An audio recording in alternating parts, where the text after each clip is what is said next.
तर आज आपण एक वेगळा विषय शिकणार आहोत. त्यासाठी मी तुम्हाला काही प्रश्न विचारेन, प्रश्नांची उत्तर द्या. एकूण किती ऋतू आहेत? उठूनच उठून तीन आकडे. त्यांची नावे किंवा अगदी बरोबर. सगळ्यात चांगला ऋतू तुम्हाला कुठला वाटतो? पावसाळा. अगदी बरोबर. पावसाळा आपल्याला काय वाटतो? छान वाटतो. त्यावेळी आजूबाजूचे जे वातावरण आहे ते काय होतं? हिरवेगार. त्या आजूबाजूचं म्हणजे आपल्याला ते आवडत असते हिरवगार झालं. त्यात जर पावसाविषयी आपण काय करणार की धडा बघणार, पाठ फिरवणारा पाऊस.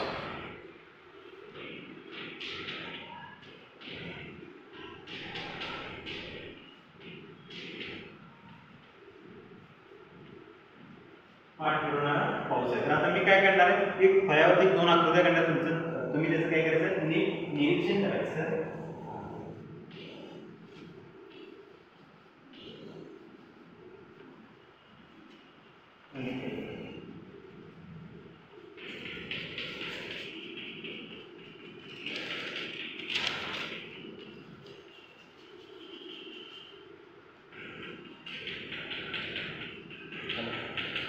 त्या 2 चित्राचं नीट निरीक्षण करा. त्या चित्रामध्ये तुम्हाला काय दिसेल? फरक. हा मॅडम, चित्रामध्ये काय फरक दिसेल तुम्हाला? एका चित्रामध्ये जास्त पाऊस पडतो, जास्त पाऊस म्हणजे दाट पाऊस पडतो, एकामध्ये कमी. अगदी.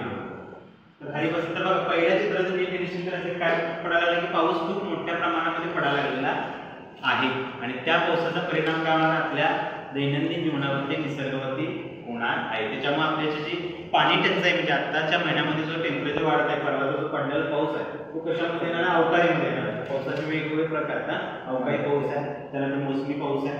मग तो भरपूर मोठ्या प्रमाणात पाऊस पडल्यामुळे काय होणार? नदी नाले सगळे पाण्यानं भरून जाणार आहे आणि जेवढं आपल्याला आवश्यक आहे तेवढं पाणी आपण धरणामध्ये साठवून ठेवणार आणि बाकीचं पाणी काय करणार आहे? खाली सोडून देणार आहे. साठवलेल्या धरणातून पाण्याचा उपयोग आपण कशासाठी करतो? उन्हाळ्यामध्ये शेतीसाठी उपयोग पडते, परत पाणी पिण्यासाठी वापरता येते. अगदी बरोबर आहे.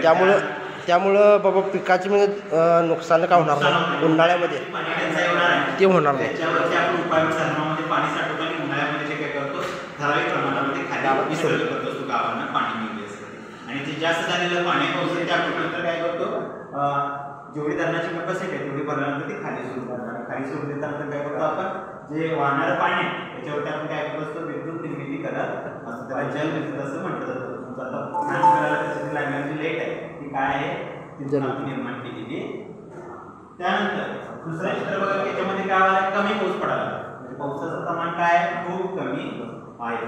त्या पावसामुळे आपल्याला काय होणार नाही? जास्तीचं महापूर वगैरे किंवा मुसळधार पावसामुळे जी काढायला आलेली पिकं आहे ती काय होणार नाही? नुकसान होणार नाही, तो नुकसान होणार नाही. फक्त त्याच्यामुळे एकच होणार आहे की जी आपली पाण्याची उन्हाळ्यामध्ये असणारी गरज आहे ती पूर्णपणे भरून काढता येणार नाही कमी पावसात. फक्त त्याचा काय आहे? तोटा आहे. ठीक आहे. याच्या पुढचा भाग पुढच्या भागात.